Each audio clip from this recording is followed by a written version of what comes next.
السلام علیکم ویورس، میں ناز شاہ آپ کے ساتھ ہوں۔ آج میں آپ کے ساتھ شیئر کروں گی کہ حضرت امام حسین نے روزہ رسول پر آخری حاضری دی تو آپ کی کیا حالات تھے، اور مسلم بن عقیل کو جب آپ نے حالات معلوم کرنے کے لیے کوفہ بھیجا تو کیا کیا حالات و واقعات پیش آئے، آج میں آپ کے ساتھ ڈیٹیل سے شیئر کروں گی۔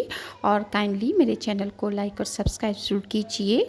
امام حسین سے جب یزید نے زبردستی بیعت لینا چاہی اور مدینہ کے والی نے آپ پر زور ڈالا تو حضرت امام حسین آخری دفعہ روزہ اطہر پر حاضر ہوئے اور نہایت بے بسی کے عالم میں اور حسرت و یاس کے لہجے میں عرض کرنے لگے: اے میرے پیارے سردار، یا رسول اللہ، پیارے نانا جان، حبیب اللہ، میرے ماں باپ آپ پر قربان ہو، میں نہایت مجبور ہو کر آپ کے جوار اقدس سے جا رہا ہوں۔ میرے اور آپ کے درمیان ظاہری جدائی ہو رہی ہے، باطنی تو نہ ہونے والی ہے۔ یہ ظاہری جدائی صرف اسی لیے ہے کہ مجھے مجبور کیا جا رہا ہے کہ میں حسین یزید بن معاویہ کی میں بیعت کر لوں، اور اگر میں ایسے شخص کی بیعت کر لوں تو کافر ہوتا ہوں، اور اگر میں انکار کرتا ہوں تو قتل کر دیا جاؤں گا، اور مجھے خود کے قتل ہونے کا تو بالکل خوف نہیں ہے۔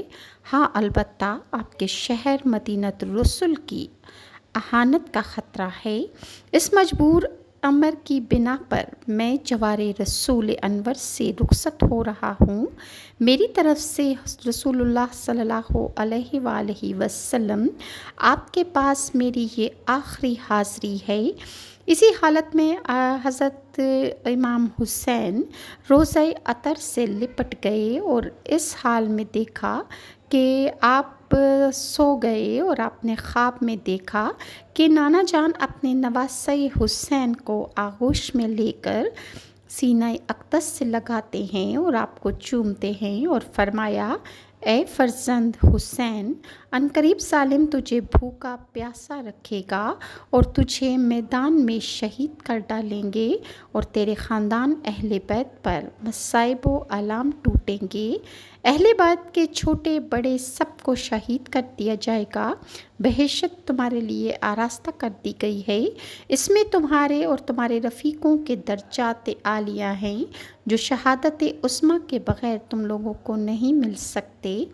بیٹے، صبر کرنا اور صبر پر قائم رہنا، اور میرے دین پر داغ نہ آنے دینا، اور جامِ شہادت کے بعد میرے پاس آ جاؤ۔ میری دعا ہے کہ اللہ تعالیٰ میرے حسین کو صبر اور اجر عطا فرمائے۔ یہ منظر پر نور دیکھنا تھا کہ حضرت امام حسین کا حوصلہ بلند ہو گیا۔ ان کی عزم و ہمت اور استقامت اور صبر کو اپنا دامن اقدس میں لیے ہوئے آخری ہدیہ صلاۃ و سلام پیش کرتے ہوئے حضرت امام حسین روضہ اقدس سے جدا ہو گئے۔ حضرت امام عالی مقام اس کے بعد جنت البقیع میں تشریف لائے اور اپنی والدہ ماجدہ خاتون جنت سیدہ حضرت فاطمہ کی قبر اقدس پر حاضر ہوئے۔ قبر کو دیکھنا تھا کہ حضرت امام حسین قبر اطہر سے لپٹ گئے اور روتے ہوئے عرض کرنے لگے: اے پیاری امی جان، آپ کا نازوں کا پلا ہوا حسین اور آپ کی آنکھوں کا نور اور آپ کے دل کا سرور، وہ حسین کہ جس کی ذرا برابر آپ تکلیف برداشت نہ کر سکتی تھیں، اب وہ حسین مجبور ہو کر مدینہ طیبہ سے جا رہا ہے۔ امی جان، آج سے پہلے قبر پر حاضری دے کر دل کو تسکین دے لیا کرتا تھا، دل ٹوٹ رہا ہے۔ آپ جانتے ہیں میں مجبور ہوں، اور اب آپ کے لاڈلے حسین کی آزمائش کا وقت قریب آ چکا ہے۔ امی جان، میرے لیے دعا فرمائیے کہ میری جان چلی جائے لیکن نانا جان کے دین پر داغ نہ آنے پائے۔ حضرت امام حسین ان کلمات طیبات کے عرض گزار ہوئے اور آخری ہدیہ اور سلام کے بعد جنت البقیع سے آپ رخصت ہو گئے۔ حضرت امام حسین جس وقت مکہ مکرمہ میں پہنچے تو وہاں پر عمائدین کوفہ کے خطوں پر خط اور پیام پر پیام پہنچنے لگے۔ کوئی دن ایسا نہ تھا کہ کوفیوں کی طرف سے پیغامات موصول نہ ہوتے ہوں۔ کوفیوں کو جب اپنے خطوں پیغامات کے تسلی بخش جواب موصول نہ ہوئے تو انہوں نے آپ کی خدمت میں وفود بھیجنا شروع کر دیے۔ ان وفود میں عراق کے مشہور لوگ شامل تھے اور وہ 3 امور پر زور دیتے تھے کہ ایک یہ کہ یزید کی ہرگز بیعت نہ کی جائے، دوسرا یہ کہ کوفہ تشریف لائیے اور خلافت کی بیعت لیجیے، تیسرا یہ کہ ہم لوگ مرتے دم تک آپ کی وفاداری اور جانثاری کی روش پر قائم رہیں گے۔ ہمارے سامنے یزید کی طاقت کچھ بھی نہیں ہے، وہ حضرت امام حسین کا بال بھی بیکا نہ کر سکیں گے۔ حجاز اور عراق آپ کے ساتھ ہوں گے اور صرف ایک شام آپ رضی اللہ عنہ کا کچھ نہیں بگاڑ سکے گا۔ یہ دعوے بار بار بڑے بڑے بارسوخ عمائدین کی طرف سے ہو رہے تھے، اور حقیقت ہے کہ اگر وہ لوگ صدق کے دل اور پختگی کے ساتھ امام حسین کی حمایت کرتے تو یزید کی قوت کو وہ پاش کر کے رکھ دینا کوئی بڑی بات نہ تھی۔ حضرت امام حسین یزید کو نااہل، غیر مستحق اور فاسق تو سمجھتے تھے، اور اس امر پر یقین رکھتے تھے کہ یزید کا اقتدار سے اصل کفایہ ہے، اس لیے ان کو فوری طور پر اس بھرپور حمایت پر کوفیوں کا شکر ادا کرتے ہوئے کوفہ جانے کا آپ نے فیصلہ کر لیا۔ لیکن آپ نے ایسا نہ کیا کیونکہ آپ ان کوفیوں کی متلون مزاجی کو اچھی طرح جانتے تھے کہ وہ اپنی زبان پر قائم نہیں رہنے والے اور بدعہدی کرنے والے تھے، اور گزشتہ حالات آپ کے سامنے تھے۔ ان کوفیوں نے جس طرح آپ کے والد محترم حضرت علی رضی اللہ عنہ اور آپ کے بھائی حضرت امام حسین سے وفا کے جو عہد و پیمان باندھے تھے وہ ان پر کبھی پورے نہ اترے تھے، تو مکہ مکرمہ میں لواحقین نے بھی احتیاط سے کام لینے پر زور دیا۔ اس لیے حضرت امام حسین نے فیصلہ کیا کہ جائزہ لینے کے لیے پہلے اپنا ایک نمائندہ کوفہ بھیجیں گے، لہٰذا آپ نے اپنے چچا کے بیٹے حضرت مسلم بن عقیل کو کوفہ کی طرف روانہ کیا۔ مسلم بن عقیل جیسے ہی کوفہ پہنچے تو لوگوں نے آپ کا پرتپاک استقبال کیا، اور چند دنوں کے اندر 18,000 سے زائد لوگوں نے حضرت مسلم بن عقیل کے ہاتھ پر حضرت امام حسین کی بیعت کر لی۔ اس صورتحال کو دیکھتے ہوئے مسلم بن عقیل نے حضرت امام حسین کو خط لکھا اور سارے حالات سے آگاہ کر دیا۔ حضرت مسلم بن عقیل کا خط حضرت امام حسین کو ملا تو آپ نے سفر کی تیاری شروع کر دی۔ روایات کے مطابق حضرت مسلم بن عقیل کوفہ پہنچے اور مختار ثقفی کے مکان پر آپ قیام پذیر ہوئے۔ کوفہ والے تو بڑی شدت سے انتظار کر رہے تھے، انہوں نے آپ کو ہاتھوں ہاتھ لیا اور بیعت کا سلسلہ شروع ہو گیا۔ لوگ بیعت کے لیے ایک دوسرے پر سبقت حاصل کرنے کے لیے کوشش کرنے لگے۔ 2 روز کے اندر 18,000 کوفیوں نے مسلم بن عقیل کے ہاتھ پر حضرت امام حسین کے حق میں خلافت کی بیعت کر ڈالی، اور ان میں ہر طبقہ سے تعلق رکھنے والے لوگ موجود تھے۔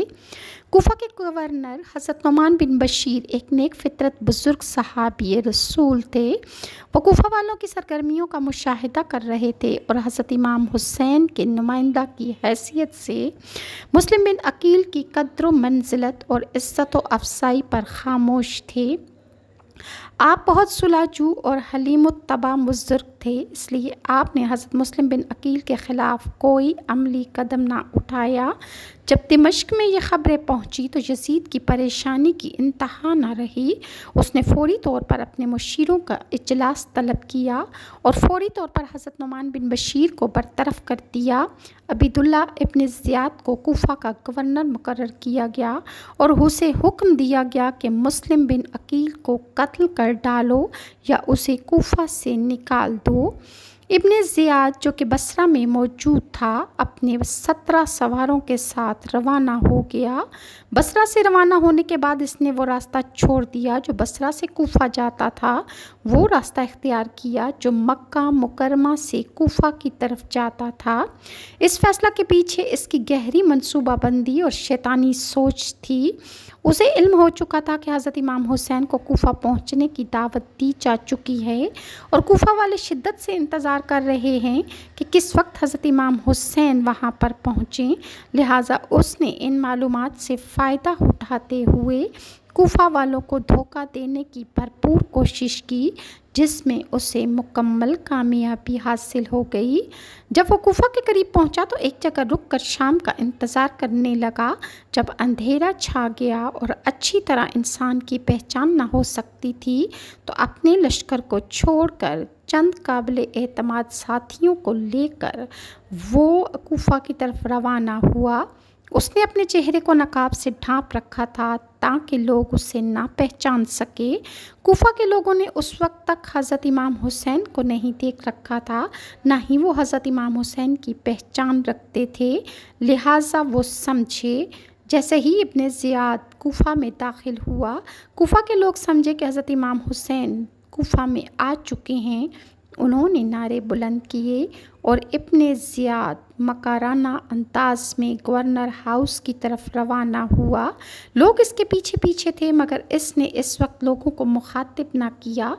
گورنر ہاؤس پہنچنے کے بعد اس نے اندر داخل ہوتے ہی دروازہ چونکہ لوگ ابن زیاد کو حضرت امام حسین سمجھ کر جوک در جوک اس کے پیچھے چل پڑے تھے اور وہ سمجھے کہ امام عالی مقام جو ہیں وہ کوفہ میں داخل ہو چکے ہیں، لہٰذا ادھر نعمان بن بشیر جو کہ کوفہ کا والی تھا، جب اس کو خبر ملی تو باوجود یزید کا ملازم ہونے کے اہل بیت کا احترام دل میں وہ رکھتے تھے، انہوں نے اپنے گھر کا دروازہ بند کر لیا۔ ابن زیاد ان کے دروازے پر پہنچا تو لوگوں کا ایک ہجوم اس کو حضرت حسین سمجھ کر ساتھ تھا، جس کا شور و شغب اور ہنگامہ نعمان بن بشیر نے اندر سے سنا تو وہیں سے آواز دی کہ جو امانت یعنی ولایت کوفہ میرے سپرد ہے وہ میں آپ کے حوالے ہرگز نہیں کروں گا، اس کے علاوہ میں آپ سے لڑنا نہیں چاہتا۔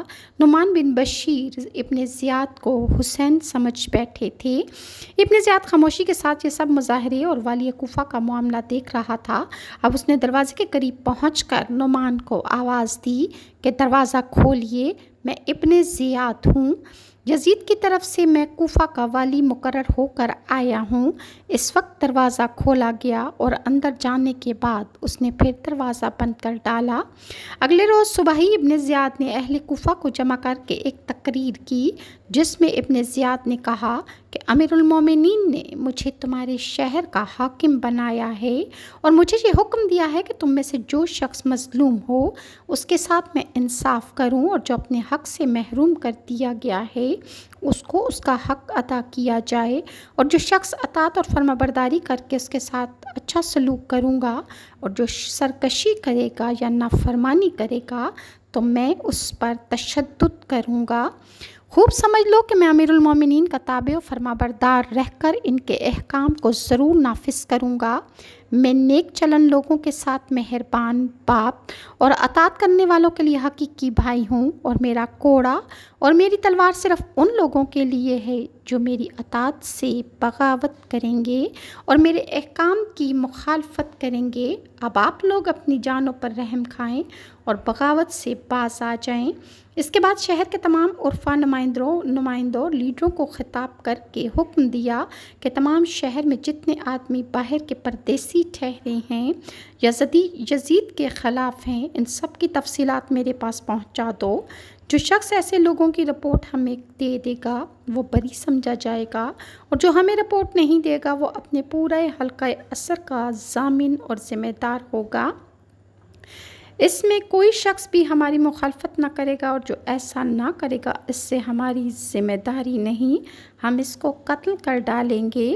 اور ادھر مسلم بن عقیل جو مختار ثقفی کے گھر میں تھے حضرت حسین کے لیے بیعت خلافت لے رہے تھے، جب ان کو ابن زیاد کی اس تقریر کا علم ہوا تو یہ خطرہ ہوا کہ اب ان کی مخبری کوئی کر دے گا، اس لیے مختار کا گھر چھوڑ کر ہانی ابن عروہ کے گھر چلے گئے۔ دروازہ پہنچ کر ہانی عروہ کو بلایا، وہ باہر آئے اور مسلم بن عقیل کو اپنے دروازے پر دیکھ کر پریشان ہو گئے۔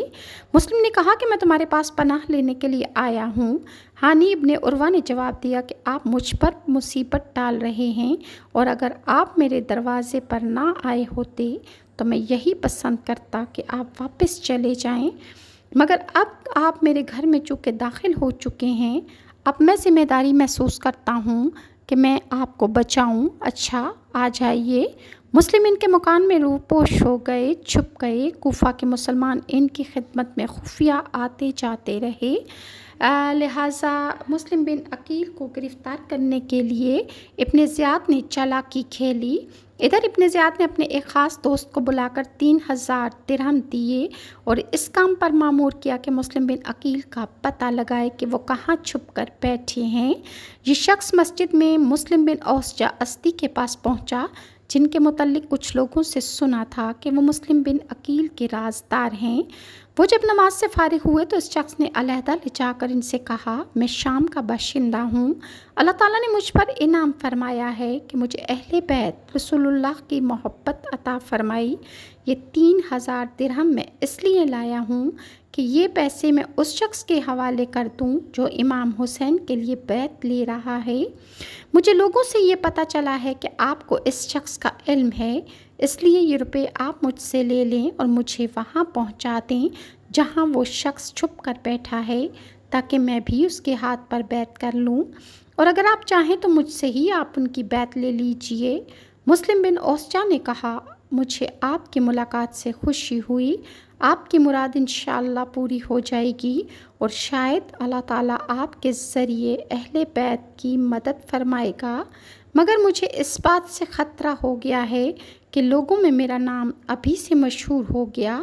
بہرحال مسلم بن اوسجہ نے اس شخص سے حلف اور عہد لیا کہ وہ راز فاش نہیں کرے گا۔ یہ شخص چند روز تک ان کے پاس انتظار میں آتا جاتا رہا کہ وہ مسلم بن عقیل سے اسے ملاقات کرا دیں گے۔ اتفاقاً ہانی بن عروہ جن کے گھر میں مسلم بن عقیل چھپے ہوئے تھے وہ بیمار ہو گئے۔ ابن زیاد بیمار کی خبر پا کر عیادت کے لیے ان کے گھر پہنچا۔ اس وقت عمارہ بن عبد سلونی نے ان سے کہا کہ یہ موقع غنیمت ہے، اس وقت دشمن ابن زیاد تمہارے قابو میں ہے، اسے قتل کر ڈالو۔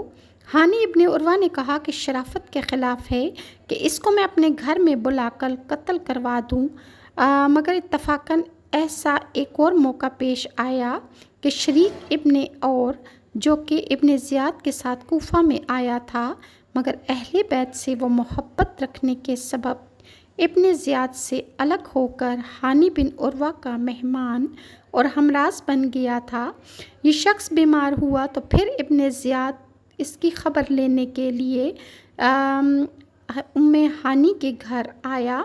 شریک ابن اور نے بھی اس موقع کو غنیمت جان کر مسلم بن عقیل سے کہا کہ یہ فاجر ابن زیاد آج رات کو میرے پاس میری عیادت کے لیے آنے والا ہے۔ جب یہ شخص ابن زیاد آ کر میرے پاس بیٹھے گا تو آپ ایک دم اس پر حملہ کر کے اس کو قتل کر ڈالیے، پھر آپ مطمئن ہو کر قصر عمارت میں بیٹھ جائیں۔ اگر میں ٹھیک ہو گیا تو بصرہ پہنچ کر وہاں کا انتظام میں آپ کے حق میں درست کر دوں گا۔ جب رات ہوئی اور ابن زیاد کے آنے کا وقت ہوا تو مسلم بن عقیل اندر جانے لگے۔ اس وقت شریک نے ان سے کہا کہ آج موقع کو ہاتھ سے نہ جانے دینا، جیسے ہی ابن زیاد جہاں آ کر بیٹھے تو آپ اسے قتل کر ڈالیے گا، مگر اس وقت بھی ان کے میزبان ہانی بن عروہ نے کہا کہ مجھے یہ بات پسند نہیں کہ ابن زیاد میرے گھر میں مارا جائے، یہاں تک کہ ابن زیاد ان کے گھر آ گیا اور شریک کی مزاج پرسی شروع کر دی۔ شریک نے جان بوجھ کر بات کو لمبا کر دیا اور جب دیکھا کہ مسلم بن عقیل باہر نہیں آ رہے اور ابن زیاد کو مار نہیں رہے تو انہوں نے شاعری کرنا شروع کر دی اور ایک شعر کو بار بار پڑھنے لگے۔ ابن زیاد نے سمجھا کہ بیماری کی وجہ سے ان کے دماغ میں کچھ خلل آ گیا ہے، اس لیے وہ بے تکی باتیں کر رہے ہیں۔ ہانی بن عروہ سے پوچھا تو ہانی نے کہا، جی ہاں، ان کو ایسی بیماری ہو گئی ہے کہ یہ الٹی باتیں کرنے لگے ہیں۔ ابن زیاد کے ساتھ مہران بھی آیا تھا، وہ تاڑ گیا اور ابن زیاد کو اشارہ کیا کہ وہ فوراً وہاں سے اٹھ جائے۔ ان کے جانے کے بعد مسلم بن عقیل باہر آئے تو شریک نے پوچھا، آپ نے ابن زیاد کو قتل کیوں نہ کیا اور اس شخص کے قتل کے لیے آپ کو کس چیز نے روکا؟ تو مسلم بن عقیل نے فرمایا، 2 خصلتوں نے مجھے روک ڈالا، اول تو یہ کہ میں جس شخص کے گھر میں مہمان ہوں اور پناہ گزین ہوں وہ اس کو پسند نہیں کرتے۔ اور دوسری مجھے ایک حدیث جو حضرت علی رضی اللہ عنہ نے سنائی تھی کہ رسول اللہ نے فرمایا کہ ایمان ہیلا کے ساتھ اچانک قتل کرنے سے منع فرماتا ہے۔ کسی مومن کو جائز نہیں کہ وہ مومن کو ہیلا یا بہانہ کے ساتھ اچانک قتل کر ڈالے۔ مزید مسلم بن عقیل کو کس طرح شہید کیا گیا، کیا کیا اذیتیں انہیں دی گئیں، اور ابن زیاد نے کیا کیا چالاکیاں کھیلیں، انشاءاللہ میں آپ کے ساتھ نیکسٹ ویڈیو میں شیئر کروں گی۔ اور اگر ویورز آپ کو میری ویڈیوز اچھی لگتی ہیں تو کائنڈلی لائک اور سبسکرائب ضرور کیجیے۔ نیکسٹ ویڈیو تک کے لیے ناز شاہ کو اجازت دیجیے۔ اللہ حافظ۔